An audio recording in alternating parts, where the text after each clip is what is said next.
What's good, YouTube? It's your boy, Blue Blood Sports TV, back at y'all with another one. So, undefeated three-division world champion, who simultaneously held at one point in time the WBA, World Boxing Association's super title at 130, super featherweight, the WBA regular title at 135, the WBA regular title at 140, superstar boxer Gervonta Tank Davis, who is 27 wins, no loss, and no draw, 25 big wins by way of knockout. He is 28 years of age, 5'5" with a 67-inch arm reach. With that said, Gervonta Tank Davis revealed that he is essentially out of his contract with longtime promotional company, legendary retired, iconic Hall of Fame superstar boxer Floyd Mayweather, who is the founder and CEO of Floyd Mayweather's Promotions, and that Matchroom CEO and promoter Eddie Hearn offered to pay Gervonta Tank Davis $10 million for a fight with undefeated lightweight, junior welterweight, Mexican superstar title contender King Ryan Garcia, who is 23 wins, no loss, no draw, 19 wins by way of knockout. He is 24 years of age, 5'10" with a 70-inch arm reach. So essentially, Gervonta Tank Davis and Eddie Hearn were going at it because Gervonta Tank Davis had some issues with how bulked up Ryan Garcia looks, and then the fact that Ryan Garcia, he signed to Oscar De La Hoya, another retired legend, Hall of Famer, and founder of Golden Boy Promotions. So Ryan Garcia is with Oscar De La Hoya and Golden Boy Promotions and DAZN.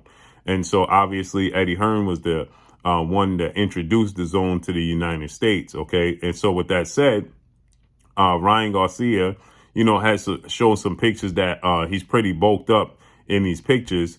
And Gervonta Tank Davis, he stated that, he hopes that Ryan Garcia is not using any unfair advantages, performance enhancers to get his big, because Gervonta Tank Davis, he stated Ryan Garcia ain't never looked this big, okay? To which people stated that, they referenced, Eddie Hearn and DAZN. And Gervonta Tank Davis, he said it's not the first time that Eddie Hearn and DAZN allowed, fighters to be on performance enhancers and still try to push forward with the fight, as they did with undefeated welterweight British superstar title contender Conor Benn when ahead of his fight with a rival, Chris Eubanks Jr., okay? He failed the test, and they knew ahead of time, okay? And they still tried to push forward with the fight and essentially tried to cover it up and overlook it. And Gervonta Tank Davis says there's no place for that in the sport of boxing. He's 1,000% correct. This sport is already dangerous in itself. You don't need no unfair advantages.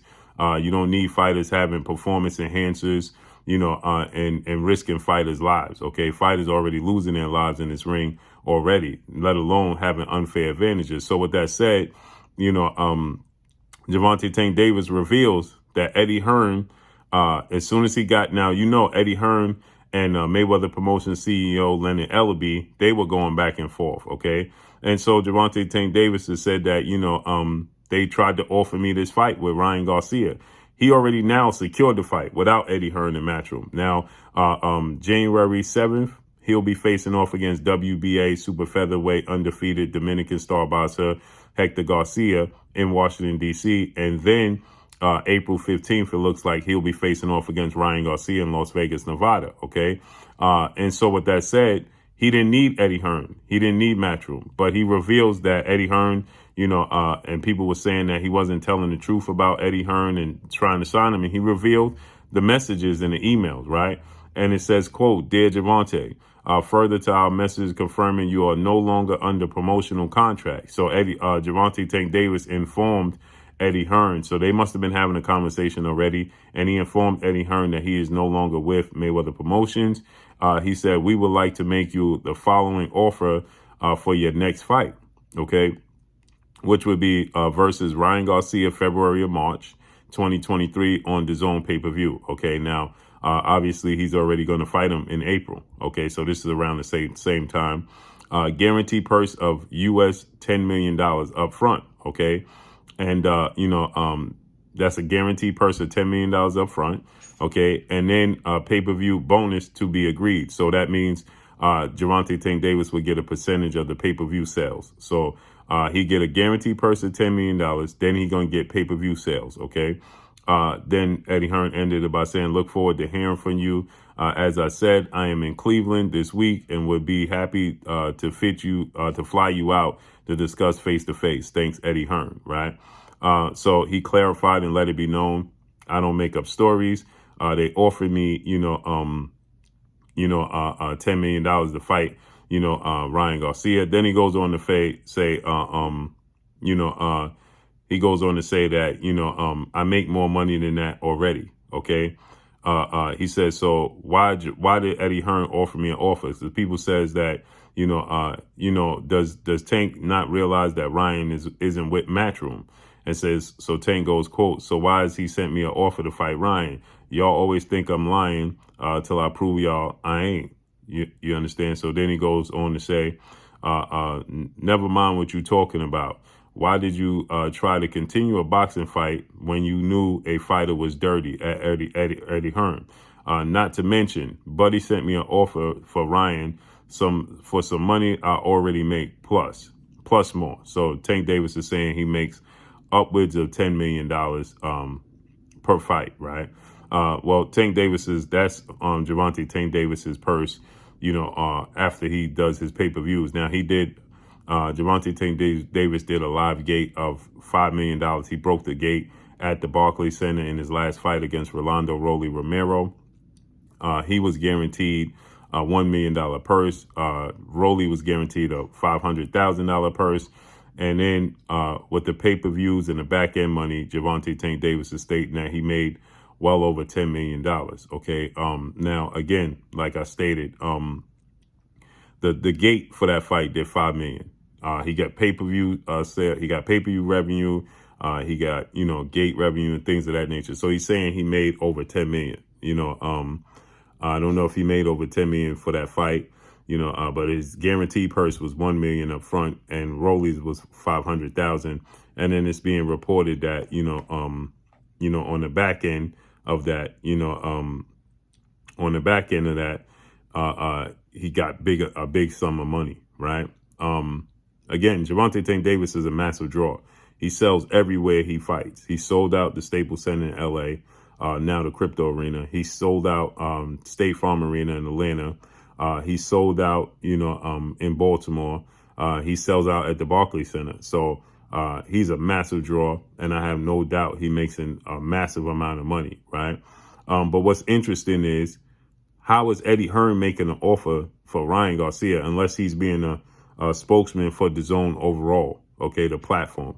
Because maybe he's representing DAZN and partnering and doing a deal with Oscar De La Hoya, because Ryan Garcia is clearly with Oscar De La Hoya and Golden Boy Promotions, right? So maybe he's speaking from a standpoint of DAZN, to which DAZN is allowing Eddie Hearn to speak for them in their position, right? Saying that this is what we have to offer him as a platform from DAZN, not from Matchroom, okay? Because Ryan Garcia is not signed to Matchroom. He's signed to DAZN. I mean, he's not even signed to DAZN, actually. He's signed to Golden Boy. And that was a huge issue, this just goes to show, if the fight is right and they believe that the fight is going to be, beneficial to the powers that be behind the scenes, they'll make the fight. Because there was a fight on the table in the same situation when you had Jaime Munguia, okay, who was the former WBO junior middleweight world champion, now middleweight title contender, who's undefeated Mexican superstar boxer, facing off against undefeated 2-division world champion superstar boxer and the reigning WBC middleweight champion, Jamal Lyons Only Charlo. They had that on the table. Jamal Charlo is with the PBC. He's with Showtime President of Sports, Steven Espinosa. Jaime Munguia is with Golden Boy and DAZN, right? And yet they couldn't find a way to get it done. But when it comes to Ryan Garcia and Gervonta Tank Davis, the powers that believe that they can make a huge profit off of their investment. And so now they're willing to do it. Okay. Whether it's with Matchroom and Eddie Hearn, or whether it's with Golden Boy and DAZN, or whoever is with, when they feel like they can make a profit off of it, they'll make the fight happen. Because everybody's still the same. Showtime and Jamal Charlo and Jaime Munguia with Golden Boy, everything is still the same. But they don't believe they could get a massive return on their investment with that fight. But they feel like they could get a massive return on their investment with Ryan Garcia and Gervonta Tank Davis. You got to pay attention to the politics within the sport of boxing. So Gervonta Tank Davis got the fight anyway. And as far as Conor Benn, cheating, Eddie Hearn went above and beyond to defend Conor Benn, and it was undefendable, point blank and period. There's nothing there to defend. So let's see how this unfolds and plays out. But that's all I got for y'all. Make sure you hit the like button, drop a comment in the comment section. Let me know what y'all think. Y'all already know what it is. It's your boy Blue Blood Sports TV. Hate, like, comment, and subscribe. If you haven't subscribed, hit the subscribe button, hit the like button, hit the bell icon to get all the new notifications. Follow me on Instagram at Blue Blood Sports TV, all one word. Y'all already know what it is. Shout out to the entire LDBC. Shout out to Black Media Row. Make sure you like and share these videos. That's all I got for y'all. Peace.